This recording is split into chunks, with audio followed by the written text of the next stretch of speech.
Imagine you booked your flight to Dubai. Finally about to visit this place you've seen all these cringe videos about. But before you book the hotel, you check the reviews like a responsible adult, and you see this.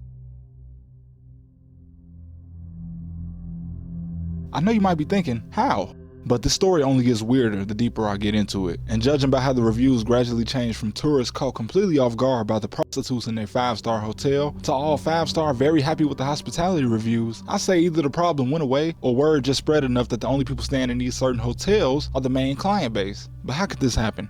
How can one of the safest countries in the world allow trafficking on this scale to occur? Well, this kind of falls under forced labor, which as we know is allowed in the UAE, and since these laborers definitely don't have any rights, it's probably why we don't hear many reports about it.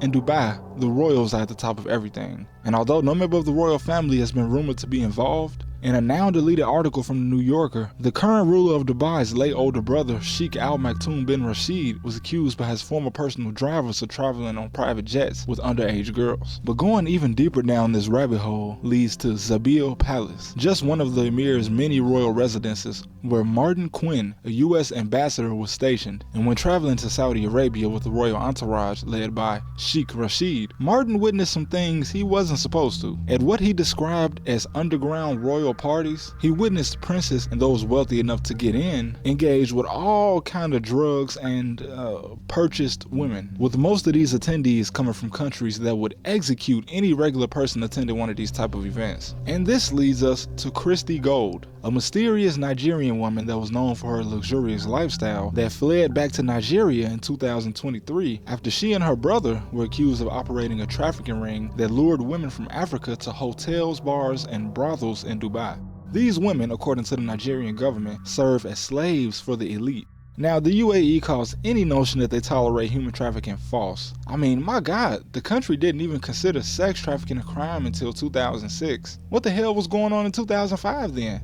Nothing? Now, not much is known about the woman who fled back to Nigeria after being caught, but it is known that she was just one member of a deep and well-connected group. And it gets even darker when you realize that this woman and her associates took advantage of the fact that some West Africans believe in a spiritual system called juju, and they forced them to take the juju oath, which is an oath conducted through a ceremony where the women swear loyalty to their masters, often thinking that breaking this spiritual contract will result in their death. And these services are found everywhere, with entire nightclubs just being covers for it, and even massage parlors, with the very first one I found being called the Satisfaction Spa. And a simple walk through the Deira neighborhood will quickly break any illusion you have of what's really going on in this city. Hypocrisy in its greatest form. You only need to look at Las Vegas. The Las Vegas Strip, at less than 4.5 miles long, has enough for 1 million people to be entertained for weeks. And with all the music, alcohol, dispensaries, bars, and casinos, it's hard to remember that there's an entire city outside of this one strip of land that's nothing like the decadence and opulence of Caesar's Palace. But that's the point. When I stayed in Las Vegas for a week, I quickly forgot there was anything outside of the resort I was staying in, which was connected to another resort with a mall and several bars that I didn't even have to leave the building to travel between in the 115-degree heat. And all tourists are highly recommended not to leave the strip during their stay anyway, to keep the city's problems out of sight, just like Dubai.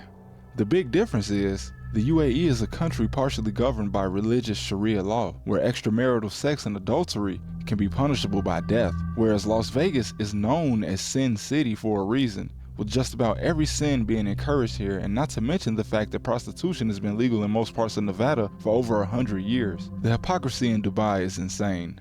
And the ruler couldn't care less about the man sentenced to 5 years for possessing less than a gram of marijuana, while he happily paid for 2 of his sons to go to rehab, with his eldest, Rashid, mysteriously dying at the age of 33, in the prime of his life, reportedly from a drug overdose, with the state even trying to spin the story that he had been assassinated by militants, and the current crown prince reportedly being a drug addict by Mr. Ali, a British man who had been a palace aide to the Dubai royal family at their British estate at Long Cross Palace in Surrey, England.